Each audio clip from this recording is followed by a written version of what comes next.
Alhamdulillahilladzi hadana lihadza wa ma kunna linahtadiya laula an hadana Allah.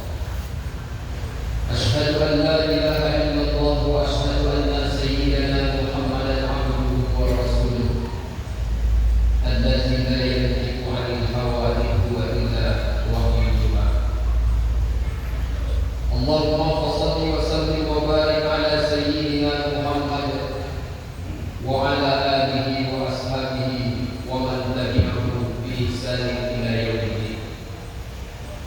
Fa ya ayyuhal hadirun ittaqullaha haqqa tuqatih wa la tamutunna illa wa antum muslimun. Wa qala Allahu ta'ala fil Qur'anil Karim, a'udzu billahi minasy syaithanir rajim. Bismillahirrahmanirrahim. Ya ayyuhalladzina amanu taqullaha wa qulu qawlan sadida yuslih lakum a'malakum wa yaghfir lakum dzunubakum wa may yuti'illaha wa rasulahu faqad faza fawzan 'azima.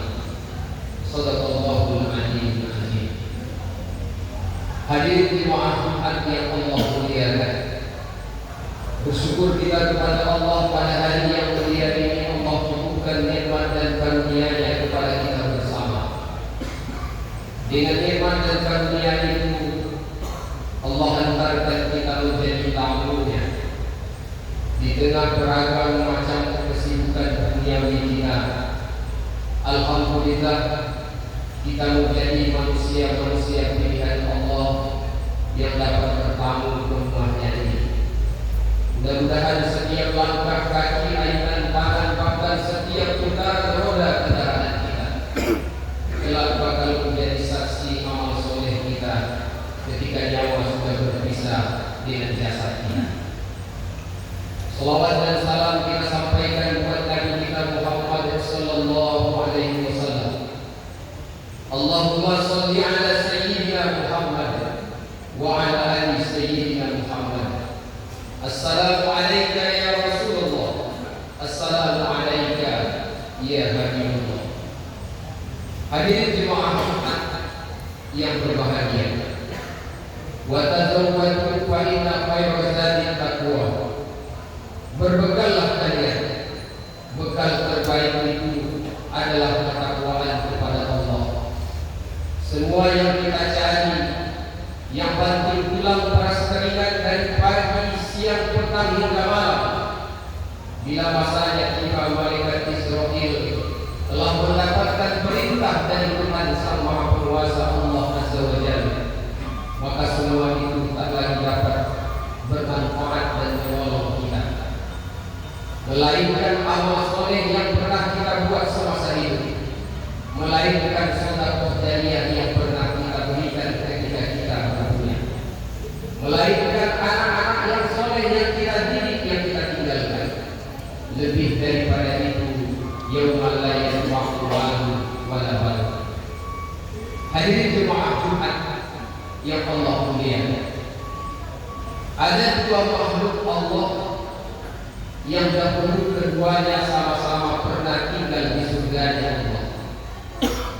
Namun kedua-duanya akhirnya terusir dari surganya Allah disebabkan karena melakukan kesalahan.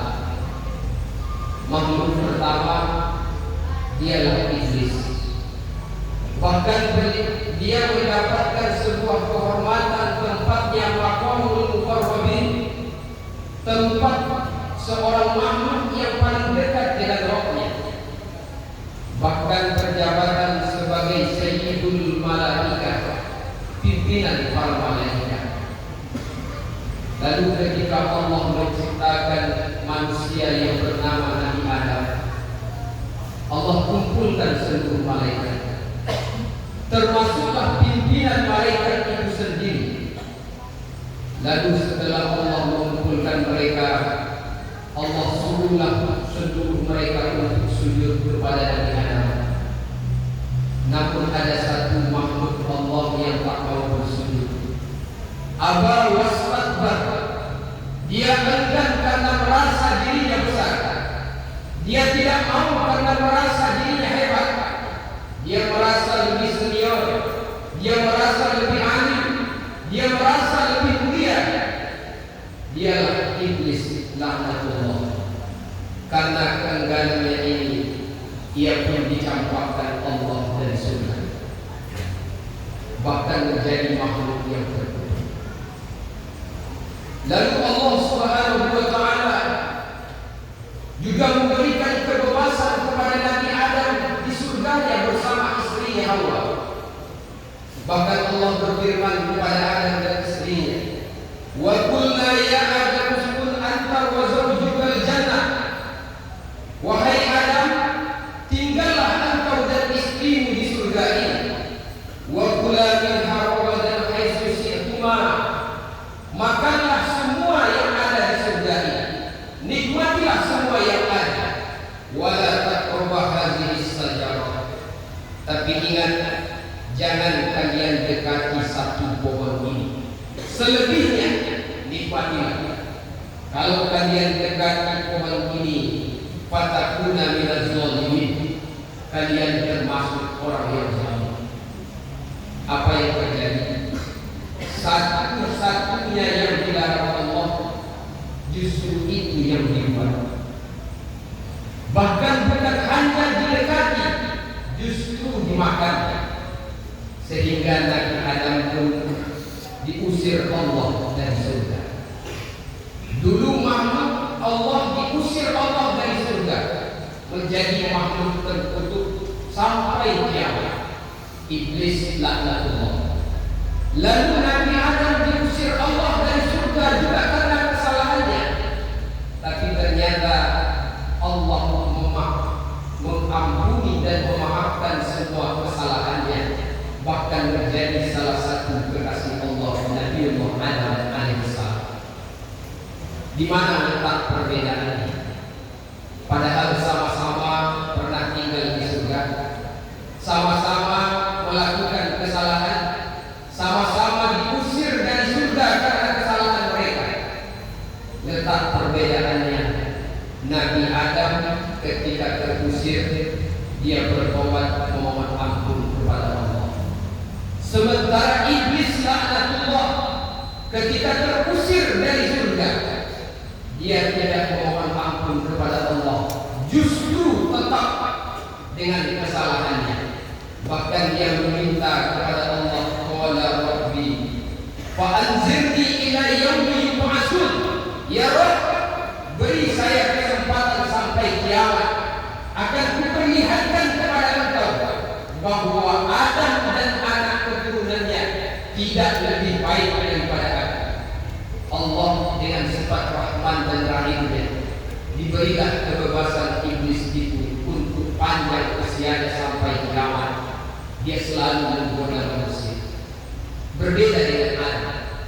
Adam ketika terusir dari surga, tercampak ke dunia ini, siang dan malam dia memohon ampun kepada Allah, menyesali segala dosa dan hilaf yang pernah dia buat. Dia pun berkata kepada Allah, Rabbana zalamna anfusana wa illam taghfir lana wa tarhamna lanakunanna minal khasirin. 40 tahun dalam riwayat, ternyata obat dan doanya Nabi Adam dikabulkan oleh Allah. Nabi Adam diampuni Allah dan akhirnya menjadi nabi yang dimuliakan Allah. Hadirin jemaah iman yang Allah muliakan, apa pelajaran yang bisa kita ambil? Kullu bani Adam khata'un. Setiap manusia itu pasti melakukan kesalahan. Wa khairul khata'in at-tawwabun.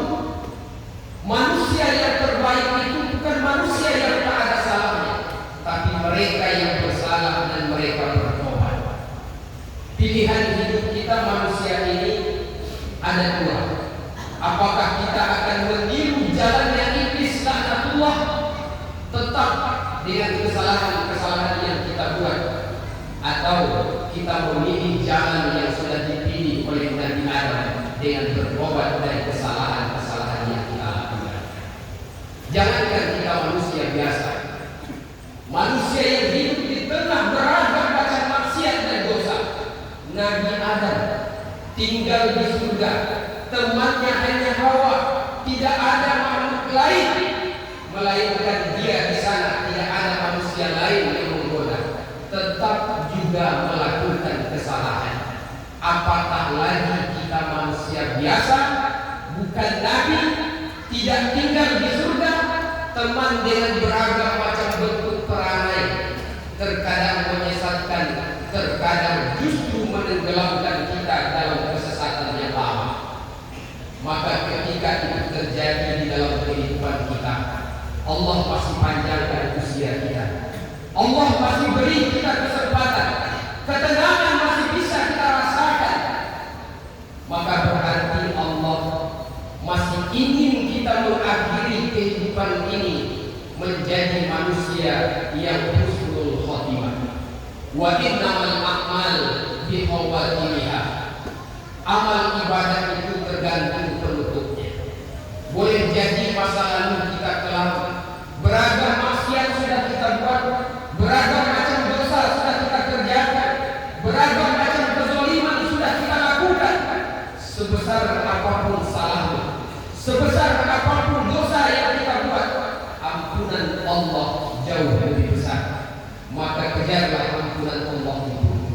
Sesalilah semua apa yang pernah kita buat, dan gantilah semua perbuatan jahat itu dengan sesuatu yang mendatangkan kebaikan di sisi Allah. Ikrimah bin Abu Jahal, masa kecilnya, masa mudanya, bahkan ayahnya adalah seorang pembangkang utama ajaran Islam ini. Namun Allah panjangkan usianya, Allah buka pintu hidayah.